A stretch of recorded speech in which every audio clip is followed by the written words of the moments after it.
Assalamu алейкум. Амансыздарбы, урматтуу Тез Жарыя каналыбыздын көрүүчүлөрү. Бүгүн сиздерге жаңылык катары айта кетейин. Мына ушундай Ош Чапалак унаа базарындагы жакшы унаа түшкөн. Эгерде кимде ким алып калса өкүнбөйт. Андыктан бизге кыдалаттык менен карап туруңуздар. Бул унаанын артыкчылыктары, кандай өзгөчөлүктөрү бар, кошумчалап айта кетейин. Ford Transit, анда болсо карап туруңуздар. 2003 жылкы кыймылдаткычтын көлөмү 2. Ал эми 8-9 литр расход кылат. Коробка механика, телефон номерлери жазылып турат.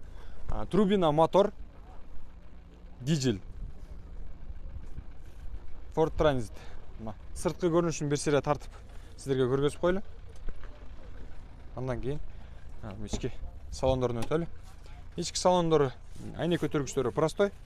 Ал эми ондай ички салондорун көрсөңүздөр болот. Отурган сидениясы, ол жактары бардыгы таза, мыкты деңгээлде. Сонун печка, ар кандай артыкчылыктары менен бар. Ол жактан көрсөңүздөр болот.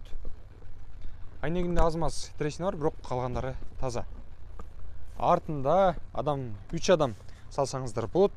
Мындан сырткары дагы сиденияларын да кошсоңуздар болот, эгерде калоочулар болсо. Ал эми коммерциялык жактан продукта ташып, кошумча адам дагы ташып, жумуш кылам дегендерге биз сиздерге ушул автоунааны сунуштайбыз. Бул жака жүк салсаңыздар болот. Үнөмдүү, сиздердин тиричилигиңиздерге да жарамдуу десек болот. Бул жактан көргөзүп коеюн. Мына чакан стептен эле аз-маз бийигирээк болушу мүмкүн, бирок калган жактары келишкен автоунаа Ford Transit. Сиздерге сунуштайбыз ушул автоунааны. Чакан тыккандыгы менен айырмаланып турат. Урматтуу көрөрмандар, айта кетчү нерсе, ар бир адам өзүнүн жумушун аткарууда бир нерсени колдонот. Чыгаша чыкмайын, киреше кирбейт. Ошондуктан акчаңыздарды чыгашага чыгарып, бул автоунааны алыңыздар дагы өзүңүздөрдүн жеке бизнесиңиздерге пайдаланыңыздар. Ал эми сиздерге кызык болсун, баасы болсо 400 000. Көрдүңүздөрбү? Арзан, сапаттуу сиздерге автоунаа болду. Жаккан болсо байланышасыздар. Муну номерлерге дагы бир рет көргөзүп коеюн. Ассаламу алейкум. Тез Жарыя каналы болду. Көрүшкөнчө.